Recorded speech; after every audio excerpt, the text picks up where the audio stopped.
மனசில் எத்தனை வலிகள் இருந்தாலும் இயற்கையான ஒரு சூழல் நம்மளை எல்லாத்தையுமே மறக்க வச்சு இயற்கையோடு நம்மளை பயணிக்க வைக்கும் என்பது நம்ம வாழ்க்கையில் சில அனுபவங்களை வச்சு நம்ம உணர முடியும்.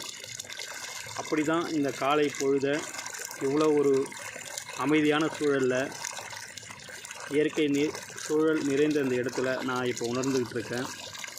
பாருங்கள், நம்ம அவ்வளவு மன அமைதியை கொடுக்குற அந்த இடம் கடவுள் நமக்கு கொடுத்த வரம் தான் நாம் சொல்லணும்.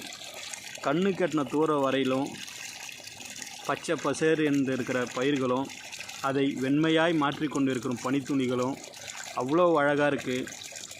எத்தனை பனித்துளிகள் குளிர்ச்சியை கொடுத்தாலும் இந்த நீர் அவ்வளவு கதகதப்பான ஒரு சூழலை நமக்கு கொடுத்துட்ருக்கு. சுற்றி பார்க்குற இடம்லாம் பாருங்கள், அவ்வளோ இனிமையாக இருக்குது. மகிழ்ச்சியான அந்த தருணத்தை உங்களோட பகிர்ந்துக்கிறதுல நான் ரொம்ப மகிழ்ச்சி அடைகிறேன். நன்றி என் அன்பு உறவுகளே. மனசில் எத்தனை வலிகள் இருந்தாலும் இயற்கையான ஒரு சூழல் நம்மளை எல்லாத்தையுமே மறக்க வச்சு இயற்கையோடு நம்மளை பயணிக்க வைக்கும் என்பது நம்ம வாழ்க்கையில் சில அனுபவங்களை வச்சு நம்ம உணர முடியும்.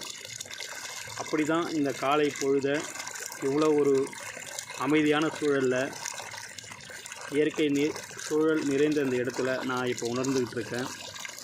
பாருங்கள், நம்ம அவ்வளவு மன அமைதியை கொடுக்குற அந்த இடம் கடவுள் நமக்கு கொடுத்த வரம் தான் நாம் சொல்லணும். கண்ணு கட்டின தூரம் வரையிலும் பச்சை பசேர் என்று இருக்கிற பயிர்களும் அதை வெண்மையாய் மாற்றிக்கொண்டு இருக்கிற பனித்துளிகளும் அவ்வளோ அழகாக இருக்குது.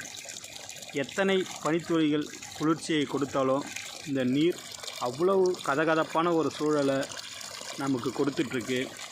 சுற்றி பார்க்குற இடம்லாம் பாருங்கள், அவ்வளோ இனிமையாக இருக்குது.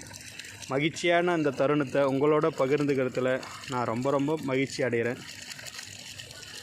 நன்றி என் அன்பு உறவுகளே.